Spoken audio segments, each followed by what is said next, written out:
దశాబ్దాలుగా కరువు కాటకాలతో అల్లాడిపోయిన తెలంగాణ ప్రాంతం ప్రత్యేక రాష్ట్రంగా అవతరించిన అనతి కాలంలోనే ధనిక రాష్ట్రంగా అభివృద్ధి చెందింది.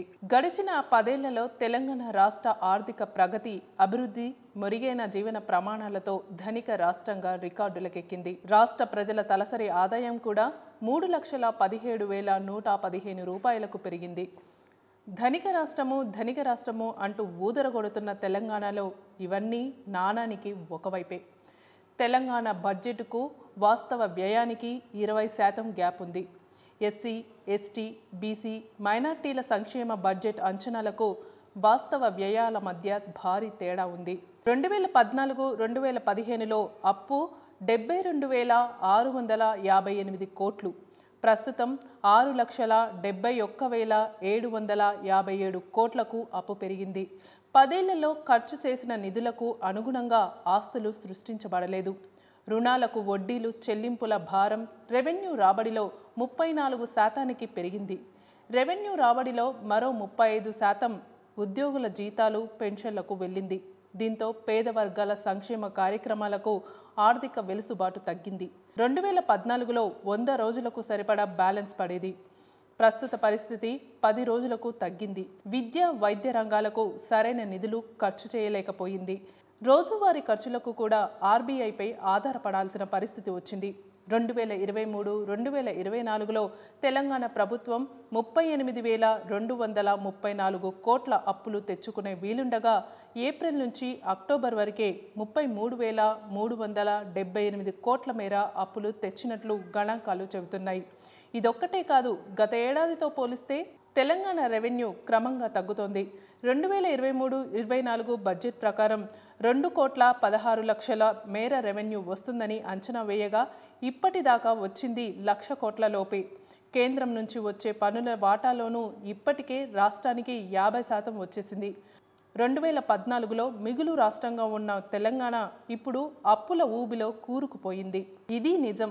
ఇంకా చెప్పుకుంటే ఉమ్మడి రాష్ట్రంలో తర్వాత తెలంగాణ వచ్చిన కొన్నేళ్ల వరకు కూడా ప్రభుత్వ ఉద్యోగులకు, పింఛన్దారులకు 1వ తేదీనే వేతనాలు వచ్చేవి. కానీ ఇప్పుడు ఆ పరిస్థితి లేదు. 1వ తేదీ నుండి 30వ తేదీ మధ్యలో ఎప్పుడైనా రావచ్చు. ఎప్పుడు వస్తాయనేది ఎవరూ చెప్పలేని పరిస్థితి.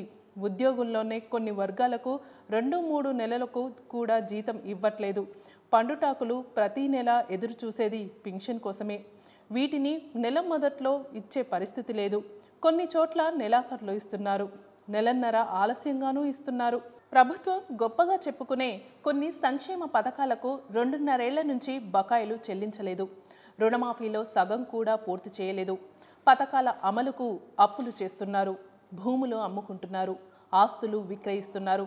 అప్పటికీ నిధులు సరిపోవట్లే. అందుకే ఇటు సంక్షేమ, అటు అభివృద్ధి పథకాలకు కూడా నెలల తరబడి బకాయిలు పెండింగ్. ఇవన్నీ చదివిన తర్వాత కూడా తెలంగాణ ధనిక రాష్ట్రం అంటారా? సర్పంచులు, కాంట్రాక్టర్లకు బిల్లులు ఇవ్వలేరు.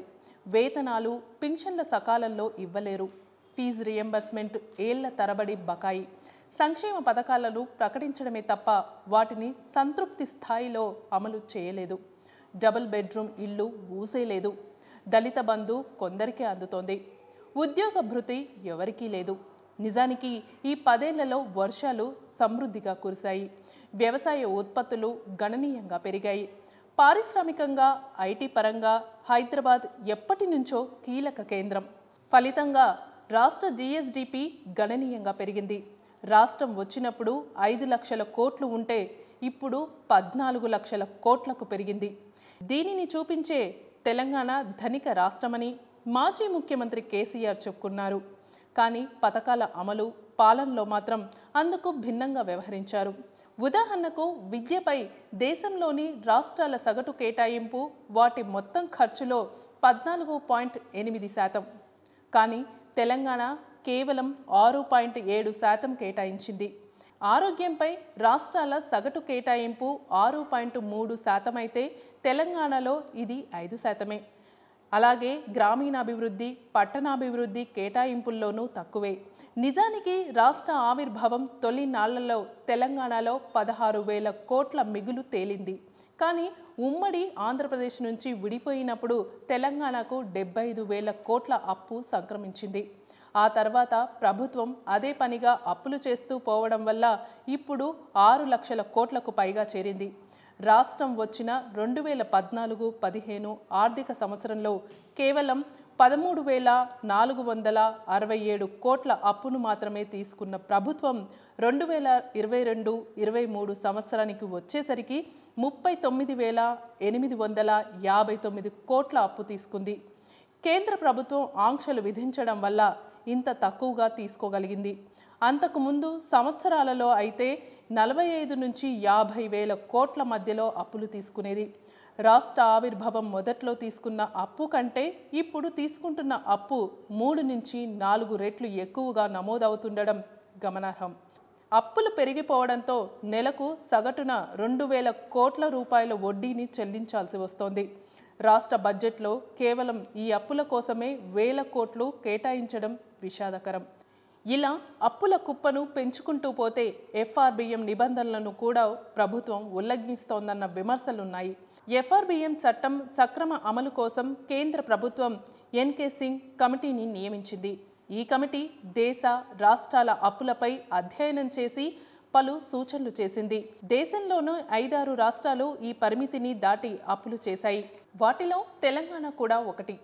పంజాబ్ తన జీఎస్డీపీలో 51% మేర అప్పు చేస్తే రాజస్థాన్, కేరళ 30%కి మించి, ఆంధ్రప్రదేశ్ 33% మేర అప్పు చేయగా తెలంగాణ అప్పు జీఎస్డీపీలో 28%కి మించిపోయిందని ఆర్థిక నిపుణులు చెబుతున్నారు. అప్పులపై ఆంక్షలు ఎదురవడంతో ప్రభుత్వం దృష్టి భూముల అమ్మకం, ప్రభుత్వ కార్యాలయాల అమ్మకంపై పడింది. ఎన్నికల్లో ఓట్లు రాల్చే సంక్షేమ పథకాల అమలుపై ప్రభుత్వం ప్రత్యేక దృష్టి సారించి 1,000 కోట్లను సమీకరించేందుకు ప్రభుత్వ భూముల అమ్మకం చేపట్టింది. ఎక్కడ ఖాళీగా ఉన్న ప్రభుత్వ సంస్థల భూములు కనిపించినా వాటిని వెంటనే అమ్మకానికి పెట్టేసింది. ఇలా 1,000 ఎకరాల ప్రభుత్వ భూములు ప్రైవేటు పరమైపోయాయి. తర్వాత ప్రభుత్వ కార్యాలయాలపై కేసీఆర్ ప్రభుత్వం కన్నుపడింది. ఆ విలువైన భూములను, భవనాలను అమ్మి సొమ్ము చేసుకోవాలనే ప్రయత్నాలు కేసీఆర్ మళ్ళీ అధికారంలోకి వస్తే ఫలించేయేమో. ఒకవేళ భూముల అమ్మకం, ఇతరత్ర ఆదాయాలు లేకపోతే రాష్ట్ర ప్రభుత్వం జీఎస్డీపీలో 30%కి మించి అప్పులు చేసేదన్న అభిప్రాయాలున్నాయి. నిజానికి జీఎస్డీపీ పరిమితులకు లోబడే తాము అప్పులు చేస్తున్నామని అప్పటి రాష్ట్ర ప్రభుత్వం సమర్థించుకుంది. కానీ ఇందులోని లొసుగులను కాగ్ 2023లోనే బయటపెట్టింది. అంటే రాష్ట్ర ఆర్థిక పరిస్థితి చాలా దారుణంగా ఉందని చెప్పకనే చెప్పేసింది. మరి ఎందుకు ఇంతలా తెలంగాణ అప్పుల పాలైంది? ప్రభుత్వం తాను తీసుకున్న అప్పును ప్రాజెక్టులు, రహదారులు, భవనాల నిర్మాణం వంటి మౌలిక సదుపాయాల కోసం ఖర్చు చేయాలి. దాంతో ఆదాయ వనరులు సృష్టించుకోవాలి. అయితే ఆ అప్పులో కేవలం 52% మౌలిక సదుపాయాలకు, ఆస్తుల కల్పనకు అప్పటి ప్రభుత్వం ఖర్చు చేసింది. ఉదాహరణకు 2021-22లో రాష్ట్ర ప్రభుత్వం నికర ఆదాయం సుమారు 1,25,00,00,000. ఇందులో జీతాలు, పెన్షన్లు, అప్పులకు వడ్డీలు కలిపి దాదాపు 60,000 కోట్లు. అదే సమయంలో మౌలిక సదుపాయాలకు చేసిన ఖర్చు 28,874 కోట్లు మాత్రమే. ఆ సంవత్సరంలో రాష్ట్ర ప్రభుత్వం చేసిన అప్పు 47,690 కోట్లు. కానీ ఉచిత, సంక్షేమ పథకాలకు చేసిన ఖర్చు 60,000 కోట్లకు పైనే.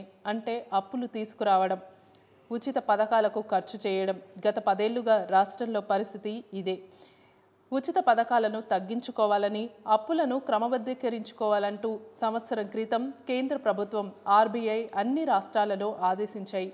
శ్రీలంక ఆర్థిక సంక్షోభం నేపథ్యంలో ఈ సూచనలు చేశాయి.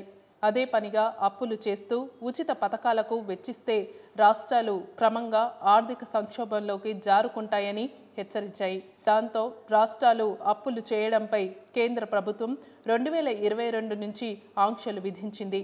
గ్యారంటీ అప్పులు, బడ్జెట్ అప్పులను కలిపి లెక్కలోకి తీసుకుంటామని, ఇవి ఎఫ్ఆర్బిఎం చట్ట నిర్దేశిత పరిమితిలో ఉండాలని స్పష్టం చేసింది. దాంతోపాటు రాష్ట్ర ప్రభుత్వం చేసే ఖర్చుల కంటే సొంత ఆదాయం చాలా తక్కువ. ఉదాహరణకు 2021-22 ఆర్థిక సంవత్సరంలో 2,50,272 కోట్ల బడ్జెట్ పెట్టింది. కానీ ఆ ఏడాది జీఎస్టీ, రిజిస్ట్రేషన్లు, సేల్స్ ట్యాక్స్, స్టేట్ ఎక్సైజ్ డ్యూటీలు, కేంద్ర పన్నుల్లో వాటా, పన్నేతర రాబడులు, కేంద్ర గ్రాంట్లు, కాంట్రిబ్యూషన్లు ఇలా అన్ని రకాల ఆదాయాలు కలిపి రెవెన్యూ రాబడుల కింద 1,27,516 కోట్లు వచ్చాయి. కానీ నికరంగా చేసిన ఖర్చు 1,74,155 కోట్లు. 2022-2023లో కూడా 2,26,010 కోట్లు ఖర్చు చేస్తే వచ్చిన ఆదాయం మొత్తం 1,83,362 కోట్లు మాత్రమే. మొత్తంగా అంచనా వేసి దాంట్లోనే దాదాపు 40% వరకు ఆదాయం సమకూరడం లేదు. దాంతో అప్పులు చేయక తప్పని పరిస్థితి ఏర్పడుతోంది. దీనివల్ల పింఛన్లు, జీతాలు, సంక్షేమ పథకాల అమలు ఏవి సక్రమంగా అమలు కావడం లేదు. అందుకే ప్రభుత్వం రాబడులు, వ్యయాల విషయంలో సమతుల్యత పాటించాలి, అప్పులపై పరిమితి పాటించాలి, వాస్తవ రాబడుల ఆధారంగా బడ్జెట్ రూపకల్పన ఉండాలి అని ఆర్థిక నిపుణులు సూచిస్తున్నారు. ఇప్పుడు తెలంగాణ బడ్జెట్ 3 లక్షల కోట్ల ధరికి చేరిపోయింది. ఆర్థిక పరంగా తెలంగాణ ఇప్పటికే సమస్యల్లో ఉన్న నేపథ్యంలో ఎన్నికల్లో హామీ ఇచ్చిన వివిధ పథకాలను అమలు చేయడం కొత్తగా ఏర్పడిన కాంగ్రెస్ ప్రభుత్వానికి కత్తి మీద సామే కానుంది. కాంగ్రెస్ పార్టీ ఎన్నికల్లో హామీ ఇచ్చిన 6 గ్యారంటీలను అమలు చేయాలనే పెద్ద మొత్తంలో నిధులు అవసరం. హామీలను అమలు చేస్తూ రాష్ట్రం అప్పుల్లో కూరుకుపోకుండా చూడడం అనేది రేవంత్ రెడ్డికి పెద్ద సవాలే. ఈ 6 గ్యారంటీల అమలుకు 1,29,00,000 కోట్లు అవసరమని ఒక అంచనా. మరి అప్పుల ఊబిలో కూరుకుపోయిన తెలంగాణని రేవంత్ ప్రభుత్వం ఏ విధంగా గట్టున వేస్తుందో చూడాలి.